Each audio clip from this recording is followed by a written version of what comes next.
There's been talk all year of all the things that have changed, particularly in selling. Well, there are a lot of things that I want to remind you of today that have stayed exactly the same. So here's a brief, not encompassing list of some of the lessons that I've learned from this year, and I hope you've had these takeaways as well. First and foremost, COVID did not change selling. I'm going to say that again. COVID did not change selling. Maybe it changed a couple of the techniques that you used. Maybe you had to think a little bit different when it came to your tactics that you deployed. But the fact remains the same.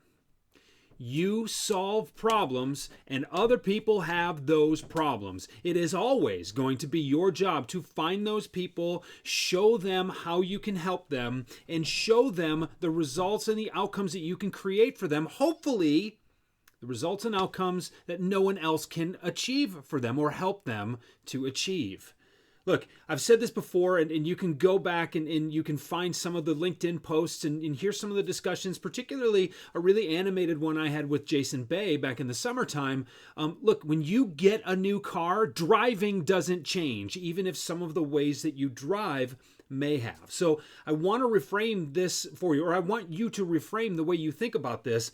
Just because you have to do a few different things doesn't mean that the job changes, doesn't mean that what needs to be done is fundamentally different. Keep that in mind. I want you to keep that in mind, particularly as it relates to prospecting. Here's another thing that didn't change. You are making it way too complicated.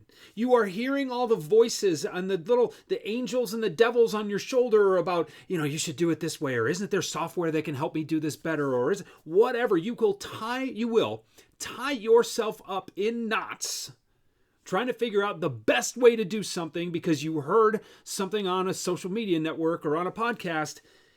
Understand what needs to be done. Tackle the outcome and figure out the tactics later.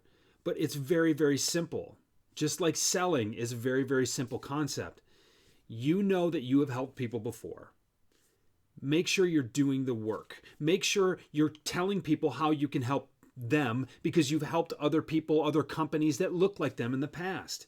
This is not something that needs to be overcomplicated. And I want you to remember two things, okay? One, tech does not help you sell. It only helps you scale. So think about the simplistic kind of basics, the tenets of prospecting that you always need to keep in mind. Think about those simple things and doing them. And do them one at a time before you worry about doing them 1,000 at a time. And remember this as well. Number two is a much more important point. Good things happen, good things come to those who show up and do their work every day. You need to prospect regularly. You need to build that muscle, flex that muscle, continue to nurture those talent sets. And when you do that, when you show up all the time, consistently, that's when the results happen. So many people looking for the latest, greatest technology so that they can scale their efforts lose to the people who show up every day and pick up the phone, okay? Or send the emails. The channel doesn't matter. That's another video, but I want you to get in the mindset of doing something consistently on a very regular basis because good things come to those who do the work. On the topic of doing the work, there are a lot of things being put out there. There's a lot of content that's been created, and there are a lot of people who have been led to believe, myself included, that if you just put good stuff out there, people will recognize you as the expert and they will act on that. They may recognize you as the expert, but they won't necessarily act. That's where you got to reflect back on your prospecting, and you got to go back even further about how COVID hasn't changed any of that stuff, right? They used to say that if you build a better mousetrap, the world will beat a pathway to your door. There are too many mousetraps out there. You got to take that expertise, you've got to take that directly to people. It's important that you recognize that people pay attention to what they pay for, or they pay attention to what they're asked to pay attention to, right? So if you ask someone to pay attention, they likely will if they recognize that they're being asked. They're going to pay more attention if they proactively say, this is so important that I don't want to miss it, and I'm willing to pay and subscribe to make sure that I don't miss any of it. That's why so many Patreon accounts are starting up. So many of these premium groups and communities are being created. I refer back to the Deeper Thought Project that I created conceptually over a year and a half ago and have finally started to roll out. You're going to see more of that from me in 2021 because that's where my most engaged community members are, and I'm doing great work. The Deeper Thought Podcast, a premium subscription-based podcast, is my best work. It's the work I'm so proud of. And I'm proud of not only the work I'm doing, but that my contributors and my thought leaders are contributing to as well. So you're going to see more like that, not just from me, but from other people as well, because the value of content just out there on the internet is less than zero. There's just too much. I believe it's saturated. I believe it's been saturated for a long time. One of the other things that I've really learned this year, and I hope you've learned as well, collaboration is fun. It's fulfilling. When I get to take on a project with my friends, and I've done that a few times this year, where we've either pursued a project, or I've been asked to help with the project, or we've created something from scratch to do together, it's more fun, even though I'm splitting the fee, even though I'm sharing the revenues or the profits. Think about why you do what you do. You do it to make a difference. What is more fun than making that difference with one of your buddies who you can also learn from as you're teaching?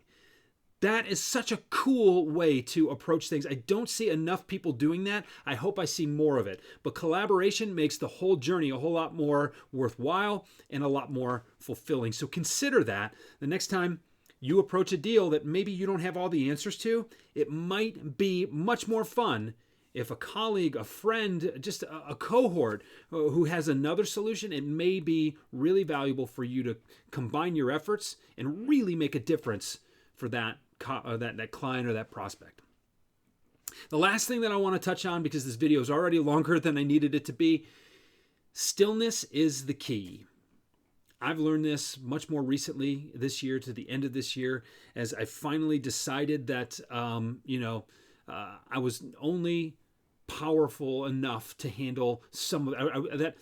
I needed to admit that I was powerless to some things, right? There were some things I just cannot impact. There are some things I just cannot change on my own. And I needed to sit and reflect on what I was able to do, not on what I was not able to do. I needed to sit and reflect and make sure that I learned these lessons.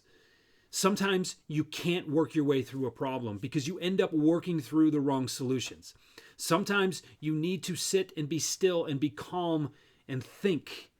Or sometimes not actively think. Sometimes you just need to sit still and be okay being okay, so that you can let the natural forces of your business kind of settle in to where you can see what the right path forward is. I've been guilty in my entire career of being so proactive that I actually do work that doesn't help me in the problem, right? They say if you find yourself in a hole, the first thing you need to do is to put down the shovel, right? Sometimes you can just continue to dig that hole until you're deeper and deeper and deeper and you can't find a way out of it. Sometimes you just need to put the shovel down. Sometimes you just need to be calm. Sometimes you just need to be okay being okay, so that the solution presents itself. I want you to consider that. I want you to think about that going into 2021. This is going to be a banner year for a lot of people. I hope it's your best year ever. I'm going to make it mine, and I'll see you next year.